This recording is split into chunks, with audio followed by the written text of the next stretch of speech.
একটা কাহিনী বলে আমি শেষ করব। রামায়ণের কাহিনী।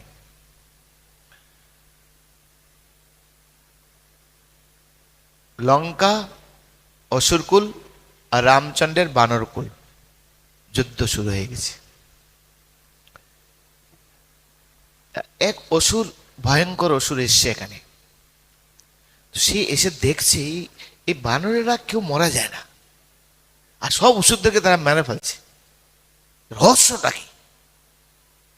বানর আমাদের খাবার জিনিস, এত শক্তি কোথা থেকে পাচ্ছে?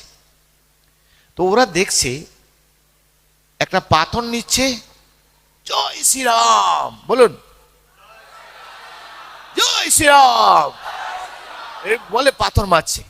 আর দেখছে পাথরটা অদ্ভুত আকারে ভয়ঙ্কর হয়ে যাচ্ছে। পাথরটা যা কিছু করছে, তীর মারছে, গদা মারছে, গদা মারছে, জয় শ্রীরাম। তো অসুর বুঝতে, তার মানে তাদের শক্তি হচ্ছে কার মধ্যে? এই রামের মধ্যে। বলছে দেখাচ্ছি মজা, তারা। ও ফিরে চলে গিয়েছে শিবিরে। শিবিরে গিয়ে তার সারা অঙ্গের মধ্যে রাম রাম রাম রাম শব্দটি লিখে নিয়েছে, পুরো অঙ্গের মধ্যে। পতাকার মধ্যে রাম, গাড়ির মধ্যে রাম, তার ঘোড়ার মধ্যে রাম, সব জায়গার মধ্যে রাম রাম রাম রাম, সব জায়গায় রাম লেখা। তার মানে এদের মধ্যে এই রামই হচ্ছে শক্তি, রামই হচ্ছে বসেরা, রামই হচ্ছে তাদের কাছে মেল বস্তু।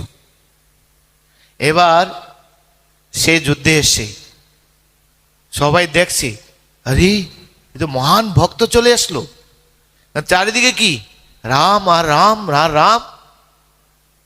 তার অঙ্গের মধ্যে কি? রাম, পতাকার মধ্যে রাম। আর সে সব তীর মেরে মেরে সব বানরদেরকে মারছে।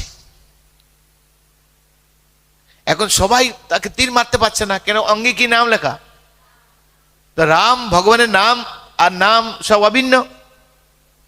নাম নামকারী বহুধা নিজ সর্বশক্তি তত্রার পিতা, ওরা শ্লোক জানে, মুখস্থ করেছে। ভগবানের নাম ভগবান থেকে পুরো অভিন্ন।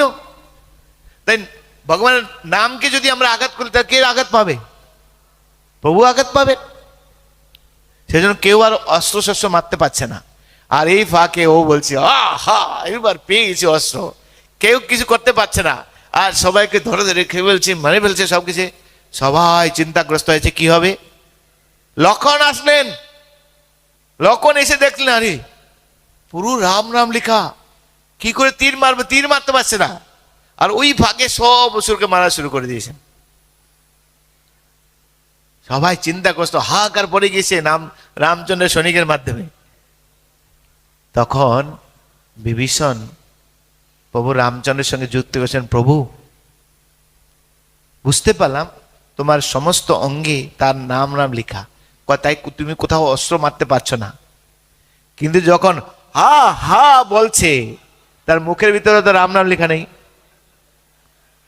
প্রভু সেখানে অস্ত্র মারো, ওখানে তো রাম নাম করছে না, তাই না? বলছে তাই তো, সাধারণত ঠিক আছে তাহলে। তখন ভগবানকে হা হা করে এগিয়ে যাচ্ছেন। ভগবান রামচন্দ্র কি করলেন? এক তীর মেরে তার ভিতরে ঢুকিয়ে দিয়েছেন। বাহ্যিক ভাবে তো লেখা আছে, এখানে ভিতরে তো রাম নাম নেই। ভিতরে কি বুদ্ধি? অসুর বুদ্ধি। কিন্তু আমার বলার তাৎপর্য হচ্ছে যে অসুর লোক যদি রাম নামকে আশ্রয় করে, সেও সুরক্ষিত হয়ে যায়, হ্যাঁ কি নয়? তাই আমরা যারা ভক্ত আছি, আমরা যদি রাম নামকে আশ্রয় করি, কৃষ্ণ নামকে আশ্রয় করি, তাহলে আমরা কি হব? মায়াদেবী আমাদেরকে চুল ছিঁড়তে পারবে? কিছু করতে পারবে আমাদেরকে? সেজন্য ভক্তিবিনোদ ঠাকুর বলছেন, নামাশ্রয় করি যতনে তুমি থাকো আপন কাজে। তুমি হাউস হোল্ডার, গৃহস্থ, তুমি গৃহে থাকো, কিন্তু নামকে আশ্রয় করে থাকো। যেটা মহাপ্রভু বলছেন, সকাল সন্ধ্যা স্ত্রী পুত্র মিলে হরির নাম করো গৃহে হাতে তালে দিয়ে। কোনো মৃদঙ্গ করতাল প্রয়োজন নেই। টাকা নিয়ে আমি মৃদঙ্গ করতাল কোথা দিয়ে কিনবেন? হাত তালে দিয়ে হরির নাম করুন, কিন্তু মনটা শুদ্ধ রাখুন। আপনি ভগবানের সন্তুষ্টি বিধানের জন্য এই হরে কৃষ্ণ মহামন্ত্র আপনি কীর্তন করছেন। দেখবেন অচিরেই, খুব তাড়াতাড়ি আপনি পিওর ভক্ততে পরিণত হয়ে যাবেন, শুদ্ধ ভক্ততে আপনি পরিণত হবেন। আপনি যা বলবেন তাই হয়ে যাবে, কারণ আপনার হৃদয় শুদ্ধ হয়ে যাবে, আপনার বাক্য শুদ্ধ হয়ে যাবে, আপনার চক্ষু শুদ্ধ হয়ে যাবে, আপনার সমস্ত কিছু শুদ্ধ হয়ে যাবে আপনার। কেন কলিযুগে এই ছাড়া আর কোনো দ্বিতীয় রাস্তা নেই। তার প্রমাণ আমাদের ইস্কন। আমরা এখানে যারা ভক্ত হয়েছি, আমরা আগে আখাদ্য কুখাদ্য সবই খেতাম। এই যত লোক আছি আমরা মাতৃগর্ভ থেকে বেরিয়ে এসে আমরা ভক্ত হয়নি। এখন যারা ভক্ত গৃহে বাচ্চা জন্মগ্রহণ করছেন তারা হচ্ছে অনেক সৌভাগ্যবান, পূর্ব জীবনের যুগী ঋষি মুনি ঋষি ছিলেন তারা। কিন্তু আমরা তো সেরকম ছিলাম না, ছোটবেলা থেকে মাছ মাংস খেতাম। আজকে কি করে ভক্ত হলাম আমরা? শুধু একটাই, হরির নামকে আশ্রয়, এছাড়া দ্বিতীয় রাস্তা নেই। কিন্তু সেই নাম অবশ্যই আমাদের হৃদয় থেকে করতে হবে, নাহলে বাহ্যিকভাবে করলে অসুরের মতো অবস্থা হবে। বাইলে রাম নাম, বগলে সুরি, এরকম বলে না? দিনের বেলা হরি হরি, রাত হলে কাঁঠাল চুরি, সেই দলে পড়ে যাব আমরা। বুঝে গেল? মুখে রাম নাম, বগলে ছুরি।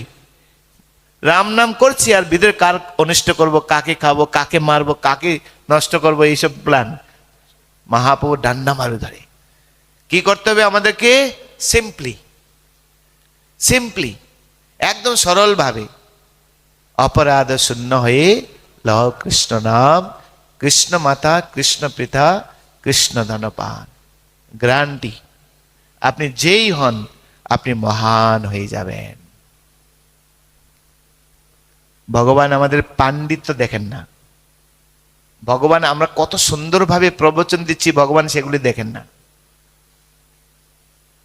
কত বেশি করে হরির নাম করছেন তাও ভগবান দেখেন না। কত বেশি করে ভগবানকে আপনি সুন্দর ভোগ লাগিয়ে সেবা করছেন তাও ভগবান দেখেন না। ভগবান দেখেন যা আমি করছি কতটা নিষ্ঠা সহকারে হৃদয় দিয়ে অন্তর থেকে করছি, সেটা শুধু ভগবান দেখেন। সেই জন্য ভগবান নামে হচ্ছে ভাবগ্রাহী জনার্দন।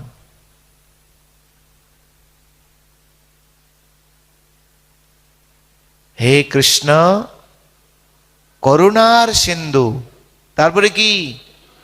দীনবন্ধু। পণ্ডিতের বন্ধু বলা হয়েছে, ধনীর বন্ধু বলা হয়েছে, কার বন্ধু? দীনবন্ধু। আর এই ভাবটা থাকতে হবে আমাদের মধ্যে, আমার যোগ্যতা নেই, আমি পাপী, আমি নরাধম। ছিল প্রভুপাদের অশেষ করুণায় আর ইস্কনের এই সঙ্গে যোগদান করে আমি এখন বুঝতে পেরেছি আমার হরির নাম করা উচিত, কৃষ্ণ ভক্তি অনুশীলন করা উচিত। তাহলে আমার কোনো যোগ্যতাই ছিল না। কোথায় নরকের কীট ছিলাম, কি আখাদ্য কুখাদ্য খেতাম, কত অপরাধ করেছি, কত জীব হত্যা করেছি। হায় হায় হায়, এগুলি যাবে কোথায়? হে প্রভু আমাকে রক্ষা করো, আমি এখন বুঝতে পেরেছি তোমার কি করা উচিত। এরকম দিনহীন ভাব থাকবে আমাদের হৃদয়ে। তখনই দীনবন্ধু দীননাথ মেরে ধরি তেরা হাত। বুঝা গেল? কুলীন ব্রাহ্মণ পণ্ডিতের বড়ই অভিমান। কুলীন ব্রাহ্মণ পণ্ডিত তাদের বড়ই অভিমান, কিন্তু দিনেরে দয়া করে ভগবান। শাস্ত্রের কথা। কুলীন ব্রাহ্মণ পণ্ডিত বড় অভিমান, যতক্ষণ অভিমান আছে ভগবত ধামে যেতেই পারবো না আমরা। নির্মাণ মোহ জিত সঙ্গ দোষা। নির্মাণ মোহ নি শূন্য হতে হবে মান অভিমান থেকে, মোহ থেকে। জিত সঙ্গ দোষা, সঙ্গ দোষ, অসৎসঙ্গ বর্জন, সৎসঙ্গ গ্রহণ।